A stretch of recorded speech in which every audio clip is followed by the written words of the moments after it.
Alors, la question se pose de savoir s'il y a des périodes d'innovation, où l'imagination humaine ou l'arrivée de choses nouvelles l'emporterait sur d'autres considérations, et des périodes où on aurait moins d'innovation. Alors, quand on regarde sur longue période, dans l'évolution du monde, si vous voulez, on constate bien des vagues d'innovation. Si on prend par exemple pour le monde occidental, pour nous, Européens, je ne vais pas remonter trop loin, mais si on part du siècle de Périclès, on l'appelait immense période d'innovation, qui n'a pas duré un siècle d'ailleurs, 70 ans, on a une vague d'innovation considérable, et au même moment, on a une grande vague d'innovation en Chine, et on a une grande vague d'innovation en Inde, et on voit arriver des éléments qui vont structurer les civilisations gréco-romaines, chinoises et indiennes. Après, on aura deux grandes vagues d'innovation à Rome, par exemple, à la création de Rome et au siècle des Antonins. Tout le monde connaît la grande période dite des cathédrales, ce qui est une grande période d'innovation. C'est un objet absolument fantastique.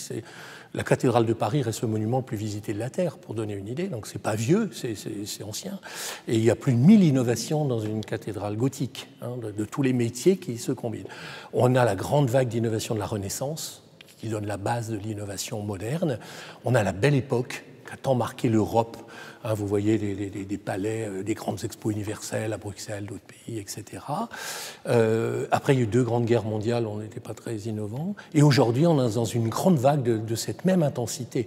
Ce n'est pas que mon avis, c'est partagé par les grands analystes des grandes universités mondiales. On parle du digital, mais il n'y a pas que ça. Il y a la révolution biologie moléculaire, la génétique révolutionnaire, l'énergie, on va quitter le duo pétrole-auto pour aller vers quelque chose d'autre. Donc on a bien des vagues d'innovation. En fait, si on regarde le processus, il est à peu près toujours le même. On a un état technique de la société, et la société s'est structurée autour. Par exemple, à une époque, les chemins de fer, la vapeur, au XIXe siècle, moitié de tous les investissements, c'est les chemins de fer. Et ça nous a amené des voies partout. Vous voyez ces belles gares dans toute l'Europe. C'est stable. Alors, on innove, on améliore la technique de la machine à vapeur. Elle va un peu plus vite. Bon. Mais enfin, on est dans un état stable de relation entre la technique et la société. Et puis, petit à petit, alors l'invention continue. Les chercheurs cherchent. Le science continue. Les brevets s'accumulent, si vous voulez. La batterie des brevets s'accumule, si vous voulez, on cumule des connaissances, on en utilise un peu pour améliorer les choses, et à un moment donné, ce pack de connaissances est tel que l'on va tout balancer pour passer à un phénomène nouveau. L'électricité a progressé, au début c'était pas grand-chose, elle est maintenant puissante, on va faire des trains électriques. Et c'est plus du tout pareil que des machines à vapeur, c'est plus les mêmes métiers, etc. Et donc on a un phénomène on ne peut pas changer tout le temps. Imaginez, on n'investirait pas. Donc à un moment donné, on a un équilibre qui se passe avec la société. Le phénomène, la recherche progresse, la technologie progresse, et à un moment donné, l'histoire bascule. Donc l'apport de Schumpeter est important, on le redécouvre aujourd'hui. Pourquoi ? Déjà, on n'est pas dans une phase d'innovation continue. Évidemment, on améliore les produits tout le temps. Vous avez la Renault 5, fait de la Super 5, bon, ce n'est pas la révolution. La nouvelle Clio, la Golf 7, bon, rien que le numéro vous indique que ça existait déjà. Il y a toujours 4 roues, c'est à peu près la même allure, mais c'est mieux. Ça, je dirais, c'est de la continuité. Ce de n'importe Schumpeter est pour l'innovation de rupture, dit-on. C'est-à-dire qu'on ne parle plus de la même chose et on a discontinuité.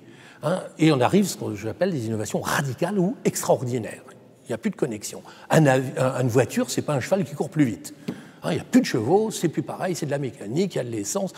Donc c'est une rupture radicale qui interpelle la société, puisqu'on va arrêter des choses. On le voit en Europe, vous voyez, des vieilles usines, elles ont arrêté. Une époque, on vous dit, c'est une usine gigante. Vous voyez, c'est une friche. Donc c'est assez violent comme attitude, ou un central téléphonique, j'évoquais, toutes les personnes qui y travaillaient mettaient des prises, dégagées, on remplace par un système automatique. Alors, Schumpeter met en garde, il vous dit, attention, destruction créative. Il ne dit pas création destructive. La destruction arrive avant la création. Et on l'observe bien. On comprend en Europe, on dit, mais c'est fini. Tout le monde dit, mais la presse, ça va être fini. Regardez, la Tribune a arrêté d'éditer. Quand est-ce que va disparaître le dernier journal ? Le papier, est-ce que c'est fini ? Est-ce que c'est autre chose ? Donc, on voit bien cette destruction. C'est ce qui inquiète la société. Déjà, il faut se rappeler que ça existait, parce que les gens de l'innovation, c'était un peu des gens assez idéalistes qui avaient oublié qu'il y avait destruction dans l'affaire. Que quand ils mettaient un système automatique, la personne qui le faisait dégage. Donc, rappelez quand même, sinon on voit qu'une partie de la question.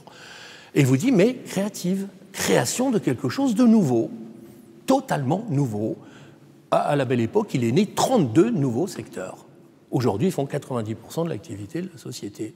C'est l'électricité, c'est le téléphone, c'est les avions, c'est l'auto, c'est le cinéma, vous voyez, ça a délivré.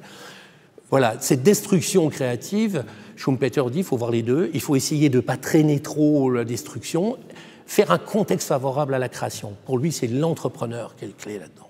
Il faut libérer les énergies pour que beaucoup de gens se mettent dans leur domaine, voient ce qui pourrait être fait. Donc, libérer la création,